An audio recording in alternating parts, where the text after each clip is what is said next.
invité sur YouTube l'automne dernier.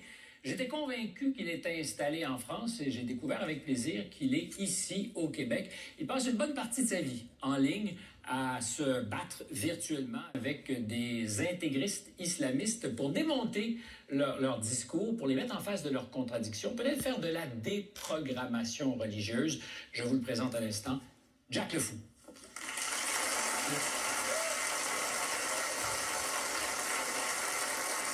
Bienvenue à bord. Merci. Première télévision? Oui, première télévision canadienne. C'est un plaisir, sinon même un honneur. Merci beaucoup pour l'invitation. Donc, arrivé au Canada, il y a combien de temps? Juste avant 2020. Bon souvenir que c'est arrivé au Canada? L'un des meilleurs souvenirs de ma vie. Pourquoi? Parce que le fait est de descendre de l'avion et de marcher sur le tarmac, j'ai physiquement senti tout un poids s'enlever sur mes épaules. D'où arrivais-tu?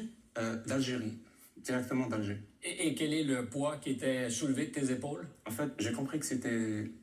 Le fait est que je n'étais pas libre, que je ne possédais pas mes droits en tant que citoyen en Algérie. Et le fait est que j'ai senti que c'était le cas ici au Canada. Alors, je l'expliquais en présentation, pour ceux qui ne seraient pas initiés à ton sport de combat, tu passes ta vie virtuellement à débattre, mais de façon musclée, avec des religieux. En fait, oui, on peut dire ça. Je passe à peu près 6 à 8 heures par jour, tous les jours, même les week-ends, à débattre avec des religieux. Je dirais même à 99% des religieux de l'islam et de l'islam sunnite. Donc, la branche majoritaire chez les musulmans, 85 à 90% des musulmans dans le monde sont des musulmans sunnites. Pour toi, est-ce que ça relève de la programmation? La religion elle-même, et cette religion spécifiquement, c'est plus que de la programmation. Moi, j'appellerais ça de l'endoctrinement. Parce que ça se produit dès l'enfance et toutes les idées, toutes les façons de faire, toute l'autorité à laquelle on doit se soumettre est infusée dès l'enfance, à travers la peur, à travers le conditionnement, à travers les parents, parce que ça passe toujours par des figures d'autorité. Et nous, comme enfants, on est programmés à croire ce que nos parents nous disent. Donc ils nous disent que Dieu existe, que c'est Allah, que le prophète c'est Mahomet, que le Coran est une parole parfaite et qu'il faut la suivre à la lettre. Et c'est ce qu'on croit tous. Et si on croit à la lettre cette parole, il y a beaucoup de possibles dérives. Absolument. Parce qu'il faut savoir que tous les textes de l'islam sunnite ont été rédigés au 7e, 8e, 9e siècle. Et à cette époque-là, et à cette région-là, au désert d'Arabie, il y avait plein de pratiques qui étaient acceptables. Et on les retrouve telles quelles dans les textes sacrés. Le problème, c'est que cette religion te dit que ces textes-là, c'est une parole parfaite. C'est une vérité absolue. Donc, toutes les horreurs pratiquées et acceptées à l'époque deviennent comme acceptables. Parce qu'ils sont accompagnés d'une autorité, celle de Dieu et celle du prophète. Et si tu n'acceptes pas, tu vas finir en enfer.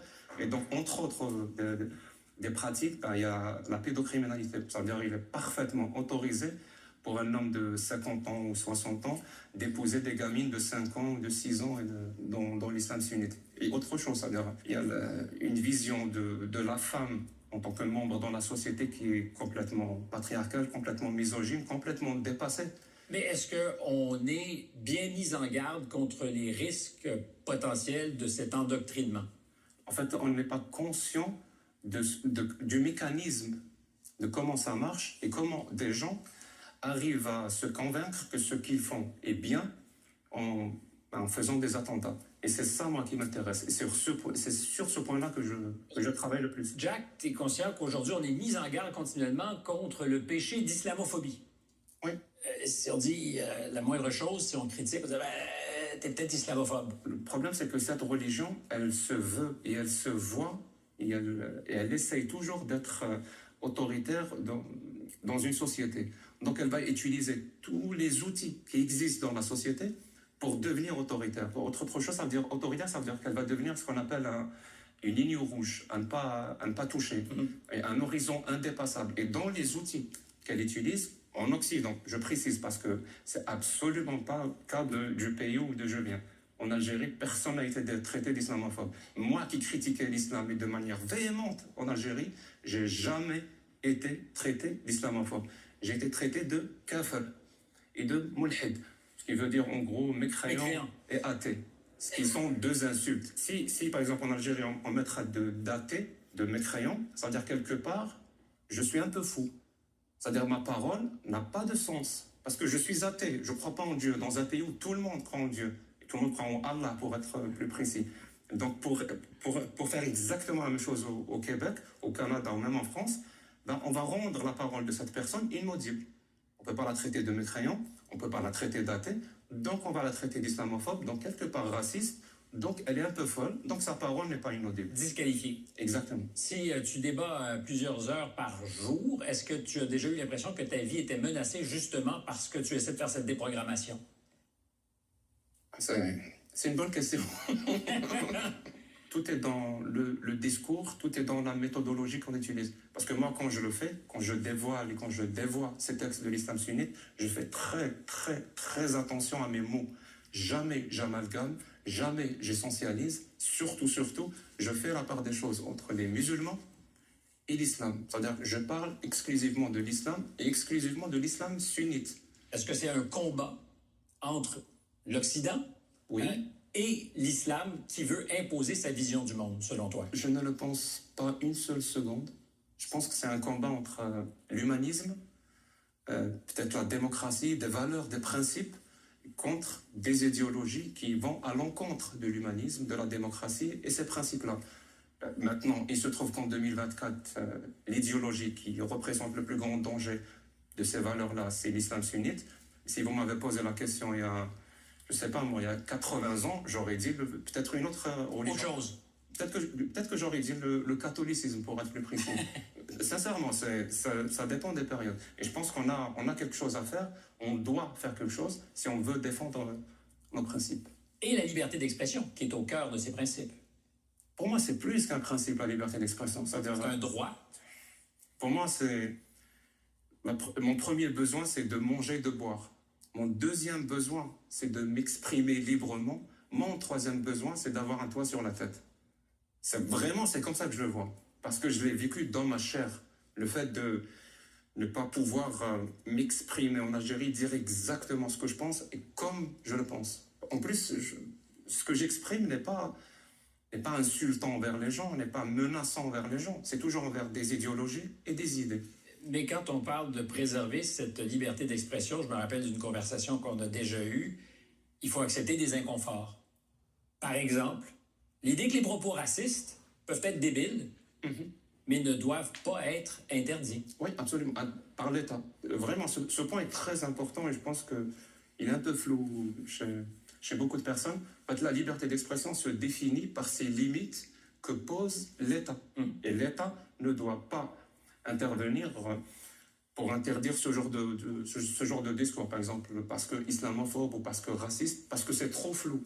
Vraiment, c'est trop flou. C'est à nous, en tant que citoyens, de prendre nos responsabilités et de donner un contre-discours, des contre-arguments à ce genre de discours, de les dénoncer tout simplement, au lieu de les interdire. En plus, c'est pas du tout efficace. C'est un muscle qui s'entretient, la liberté d'expression? J'aime beaucoup à dire ça, que la démocratie est un corps et que les droits, c'est les muscles. Et s'il y a des muscles que tu n'utilises pas pendant un bon moment, ben, ils vont finir par s'atrophier et donc le corps va devenir malade.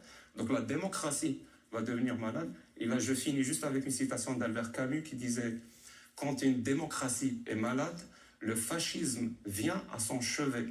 Et ce n'est pas pour prendre de ses nouvelles. »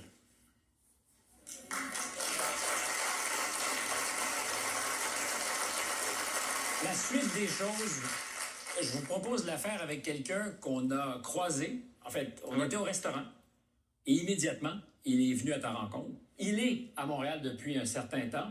Masqué nous expliquera pourquoi. Je ne le nommerai pas non plus parce que c'est probablement pour lui préférable. Est-ce qu'on peut dire seulement de là où tu viens? Ou tu préfères qu'on ne dise pas ton pays d'origine? Je préfère dire que je viens du Maghreb. Du Maghreb, d'accord. Si vous êtes masqué aujourd'hui, oui, c'est qu'il y a un risque. Exact. Actuellement, dans l'émission, il y aura potentiellement des personnes qui vont approuver ce qu'on dit et des personnes qui ne vont pas approuver ce qu'on dit. Ces mêmes personnes qui ne vont pas approuver, il y aura une minorité qui peut potentiellement présenter ou être plus ou moins agressive, que ce soit verbal ou physique. Donc, j'ai essayé de choisir la situation la plus logique. Qui est de se masquer? Je pense que vous avez raison, c'est un petit peu stupide, effectivement. Je m'excuse. Mais il n'y a pas à s'excuser. Je vais reprendre mes propos. Mais